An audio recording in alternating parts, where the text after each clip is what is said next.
The Holy See says Catholics are forbidden from becoming Freemasons. When you get high up into the degrees, there's actually anti-Catholic ceremonies.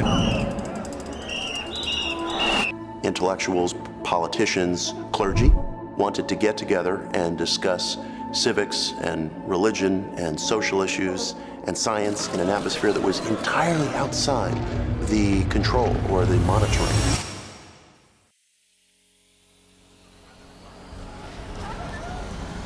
So what makes a secret society? Well, the first thing is, it isn't necessarily secret. In fact, in most cases, it isn't. That is, there's some public acknowledgement that it exists. So let's just take as a simple example the Freemasons. They don't hide their existence. I mean, they've got a sign on the outskirt of every town telling you that there's a Masonic lodge there. There's a sign on the lodge.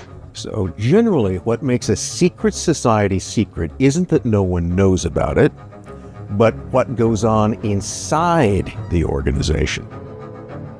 What they do go to considerable lengths to hide, or go through the motions of hiding, is what they do in the lodge. Whether you're an entered apprentice or whether you're a master, big part of the initiation is always you swearing, cross my heart and hope to die, which actually comes, that's what, if you ever betray any of the secrets of the organization, the rituals or anything else. So what's the secret? What is it you're being sworn to disguise in that case?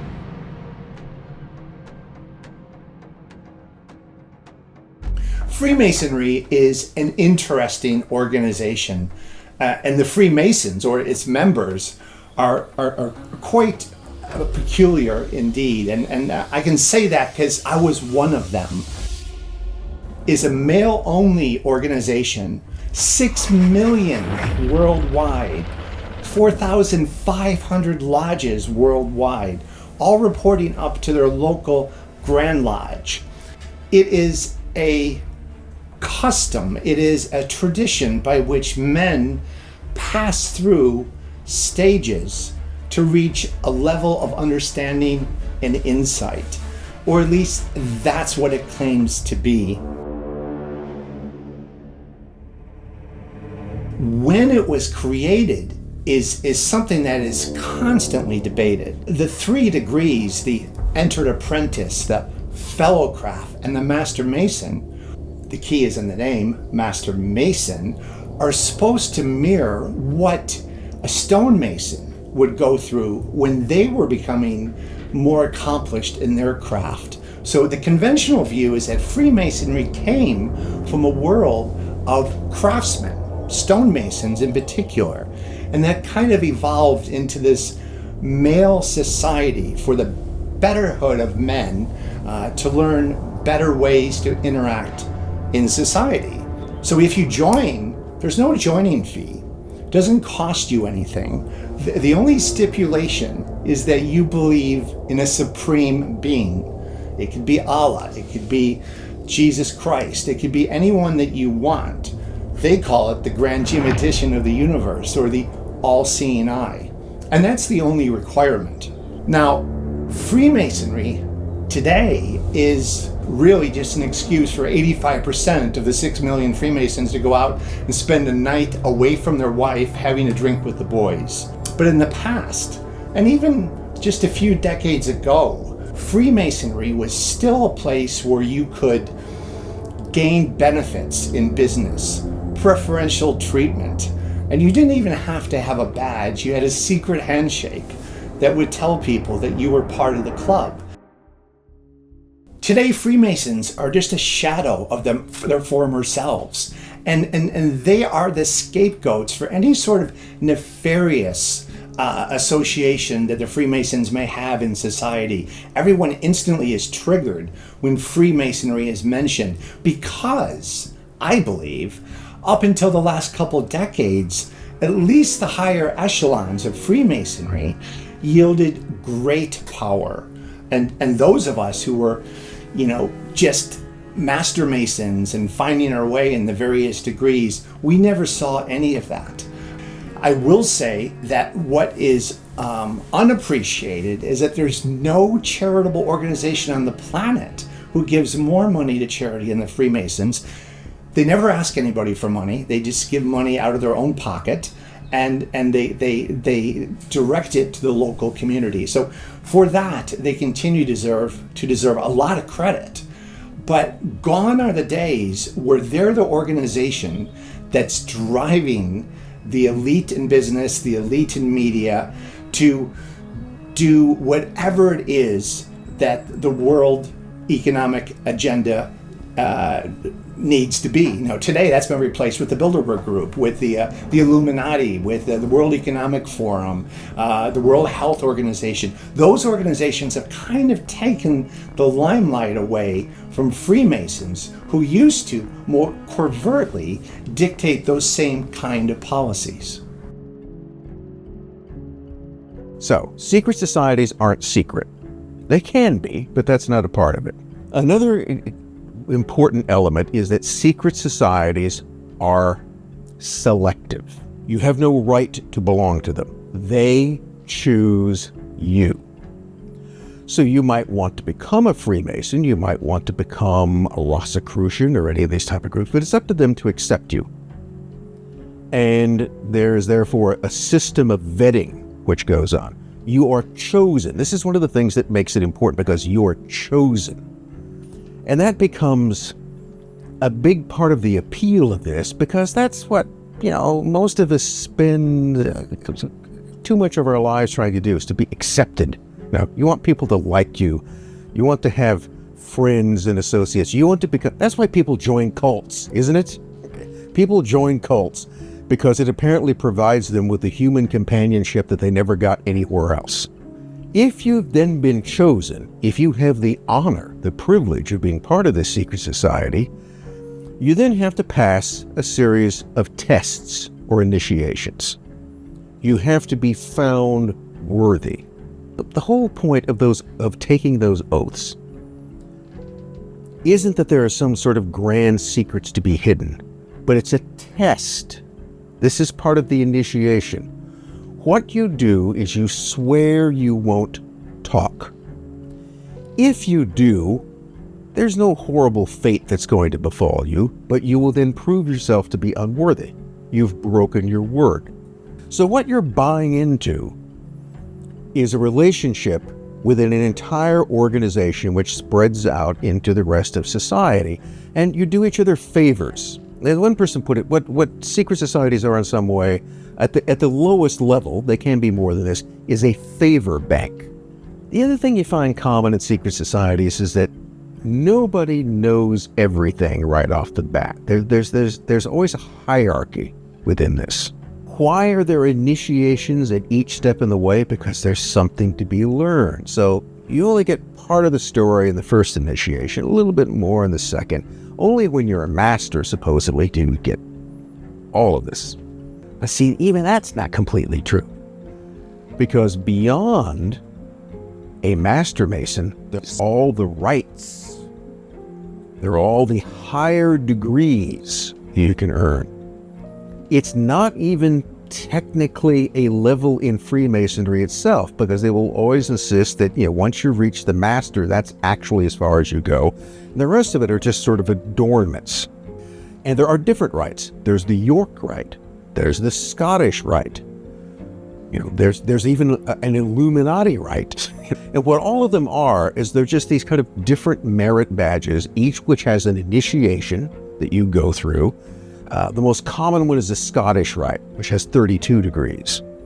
And then an honorary 33rd degree for some sort of special service.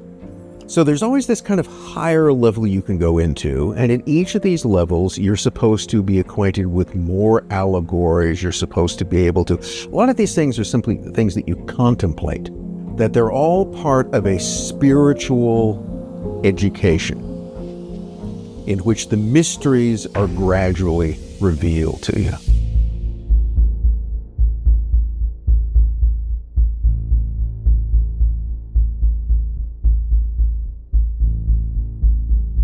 In Freemasonry is the two things you're never supposed to talk about in a lodge. are religion and politics. It's a simple reason for that. The lodge is all about fellowship. And the quickest way to start an argument is to start talking about religion or politics. Therefore, Freemasonry, in a sense, has no religion. You're supposed to believe in a supreme being.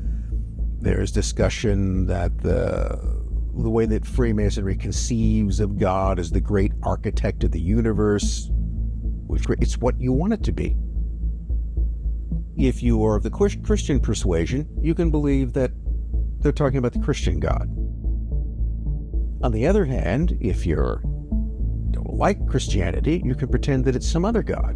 You can think that it's Lucifer. It can be any God you want it to be. So it's a bit like, Alcoholics Anonymous, which also, by the way, is based on Freemasonry. You can be a Christian, you can be a Satanist. And as long as you want to interpret either one of those as the great architect of the universe, it works. There are many theories about the origins of Freemasonry, one being that it comes from the Knights Templar. The other is that it comes from Egyptians. Now, I'm open to both of those, and there are situations that lend itself to those being possibly true, but I haven't seen any solid information to tie that together. But I do believe that another alternative has perhaps some more credible information that ties Freemasonry to the ancient times, and that's the Roman Mithra cult. So let me tell you my own theory about the origins of Freemasonry, and one of the keys to that explanation, or at least that theory, is the symbolism. You have the all-seeing eye. In Egypt, you have the Eye of Horus. The all-seeing eye, it's on the American $1 bill. It's everywhere, right? But it kind of has a nefarious association, when in fact, it's just the presence of God who is seeing and experiencing everything. That's more or less the symbolism that they share with you. Now, the other is the sun. And I feel at some point in time, whether it was the Council of Nicaea or elsewhere, that the Son of God, i.e. Jesus Christ, may have been confused with the sun in the sky of God. Now, who worshiped the sun? Well, one of the worshippers of the sun, again, a very prevalent image in Freemasonry, were the Romans and the Mithra cult. And this gets really interesting because the Romans in the 2nd, 3rd century, they are in the UK. The UK is where Freemasonry appears to have really formed in the way that we know it today anyways. And it was all about the god Mithra, a sun god that goes back to pre-Zoroastrian times. So we're talking like 1000 BC. Now, hold on for a moment, because what's the most common symbol in the Mithra tradition? It's the god, the sun god, Mithra, holding a bull in one hand and slitting its throat with the other, thus representing the bull being Taurus, the death of Taurus, and the passage of Taurus to Pisces. Now, at the same time, there's one other indication that the ancients knew about precession, because that shows the knowledge of precession from one constellation to another, and that's in Dendera. The calendar on the ceiling shows all the constellations. So at the same time, the Mithra tradition and the Egyptian tradition are showing signs of precession. And the sun god is something that is portrayed heavily in Freemasonry. So let's take a look at the similarities between the Mithra tradition and Freemasonry. They're both male only.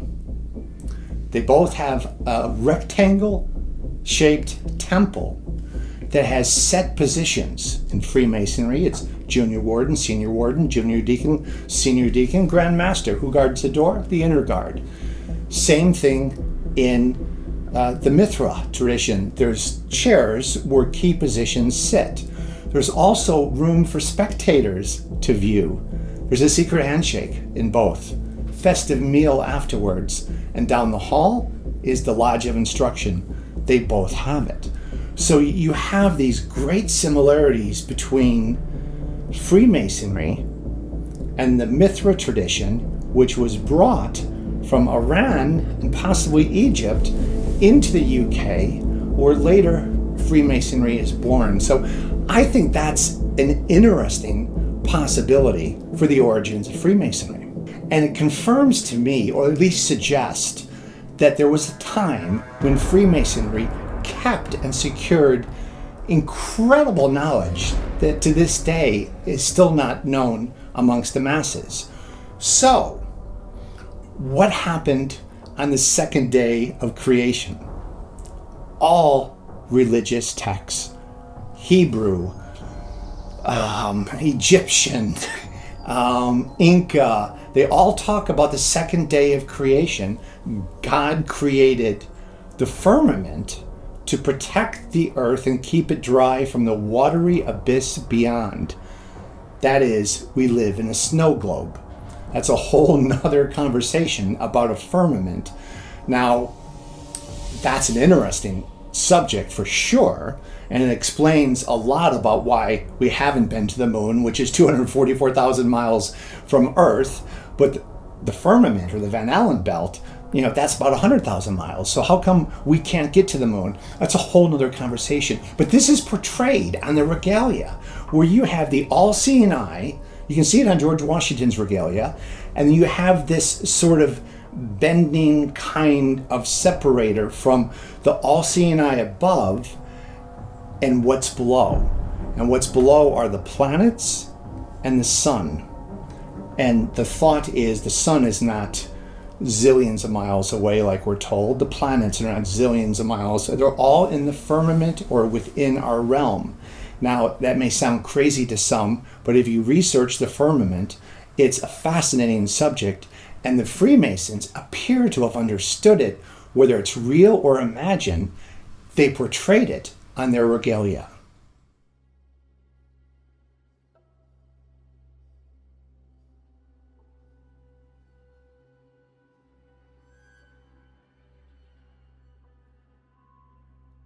My name is John Wedger. I'm a retired Metropolitan Police detective.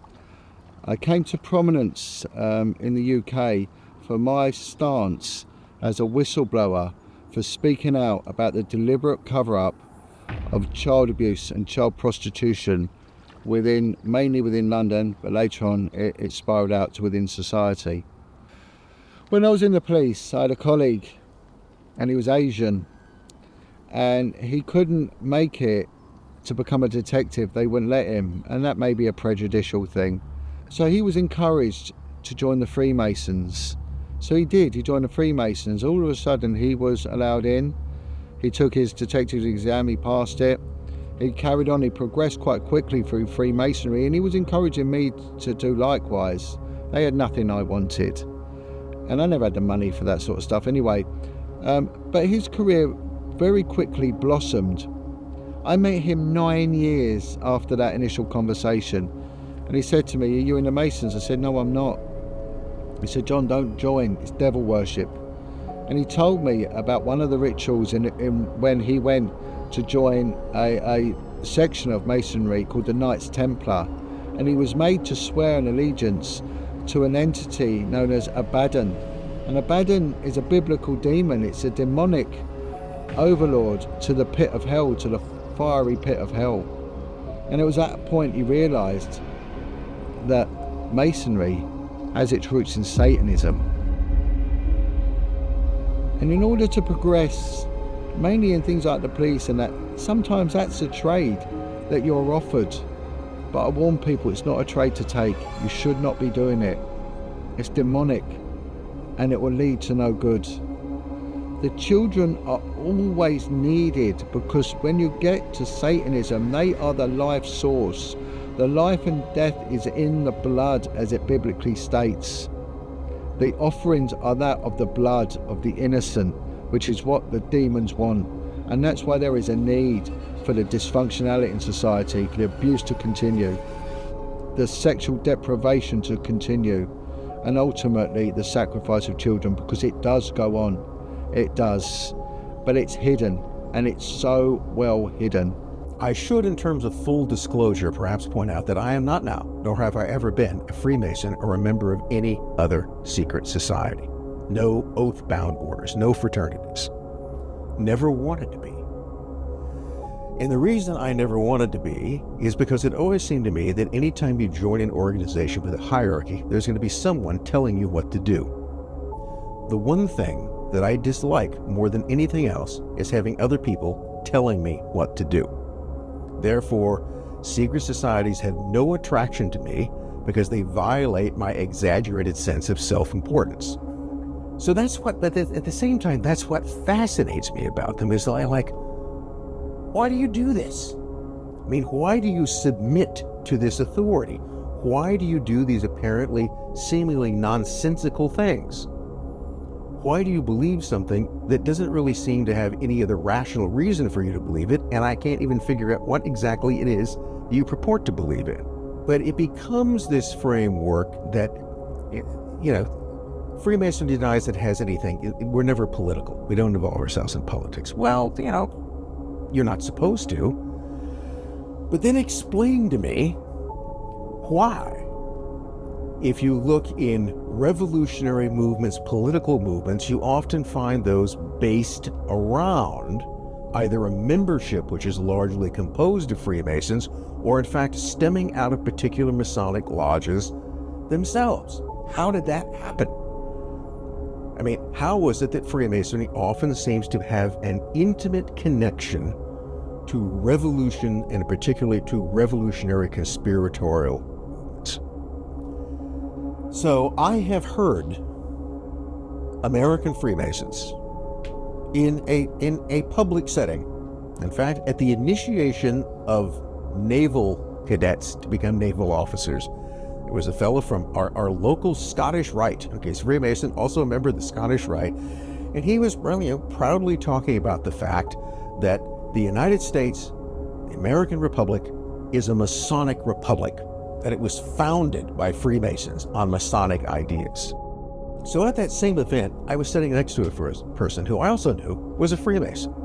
So I asked them later, I go, this guy just stood up there and said that, the American Revolution was a Masonic revolution and our whole country was founded on Masonic principles and Masonic ideas. Do you agree with that? And he goes, I think he was kind of overdoing it, but that was just his personal view. As a Mason or anybody else, he can express that view. It's not my view. I don't necessarily hold that. So here again, just a little case in point. One Freemason doesn't accept what another Freemason publicly said about the role of Freemasonry, but nor does he condemn it. He simply argues that it's an individual's point of view as to how important it would be. They look at the American Revolution and they see this. I look at it and I don't quite see the same thing, but he's still my brother Mason in this case.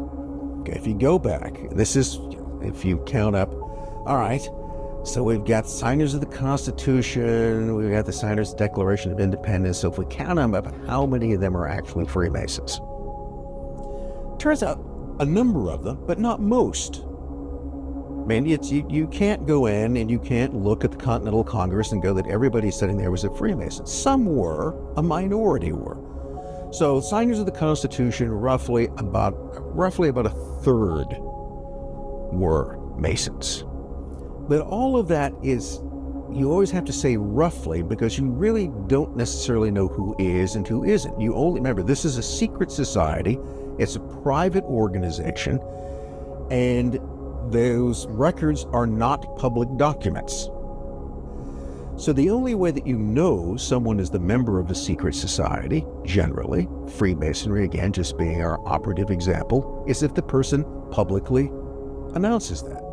So it's not clear that the signers of the Declaration of Independence, I think it's something like 9 people are definitely Freemasons, because they admitted that during their lifetime. Another 9 or 10 are probably Freemasons. Why do we say probably? Well, because they associate with other people that are Freemasons. That's a tip-off. And in terms of the statements or pronouncements they would make, it seems to be fairly consistent with that. Best example of that type of thing is Thomas Jefferson. Thomas Jefferson is not actually recorded as the member of any Masonic lodge. That is, he cannot be affirmed as being a Freemason because you cannot find him mentioned as the member of any particular lodge. Yet, if you look around, you will find that American Freemasons have routinely, since the 19th century, counted him as a brother, even though they never present any records to show that he was one. And the way that was explained to me is that, well, we count him as a brother because everything that Jefferson said, all of his announced views conform to Masonic ones. So we might consider that he was a Freemason not because he was admitted and sworn in a particular lodge, but because everything that he believed in was consistent and reflective of Masonic ideas. So we've made him a kind of honorary Mason. Others argue that he was the member of a lodge, but he just never acknowledged that in some way. You know, Jefferson was kind of a secretive guy in a number of ways, so it is entirely possible that he might have belonged. But he is counted as one, nevertheless. So there you get this other. What about people who aren't, again, who never actually join Freemasonry, but are influenced by its ideas and take on, who then sort of follow these ideas, who in effect follow Masonic practices without ever actually being a member. It's possible that one could do that. So if you look at the American Revolution, what it boils down to is this. It was not a revolution in which everybody involved was a Freemason. Most people, as we can determine, were not. There are some people who definitely were. There are some people who probably were. There are other people who might have been, but still, that's not everyone. I mean, even if you include the might have beens in it, you might get 50% of the people at the Continental Congress were Freemasons, but you can't prove it. But on the other hand, how many Freemasons were there in revolutionary America? Now, you got a population of around 3 million. You had maybe, 500,000 adults. So remember, to be a Freemason, you have to, one, be male, no women allowed, except in those lodges that do allow women, and there were a few of those. But generally speaking, it's a boys' club. Generally have to be 21, some variation in that as well. And you also have to be unencumbered. You can't be an indentured servant, one form or another. So if you look at the number of the few 100,000 men in revolutionary America who would have qualified to be lodge members, how many of them actually were? Well, there might have been anywhere between 2,000 and 6,000 Freemasons in revolutionary America. So they're highly concentrated. So there are many more of them involved.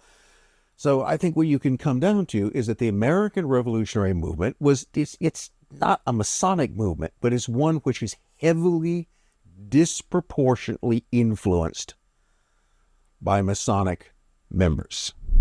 The Illuminati, like many secret societies, has one foot in historical fact and another foot in perhaps mythology.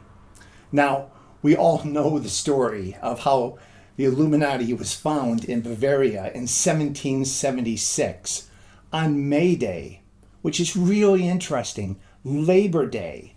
Adam Weishaupt wanted to call the organization, so I've been told, Bees, but the name was already taken, so he chose the Bavarian Illuminati.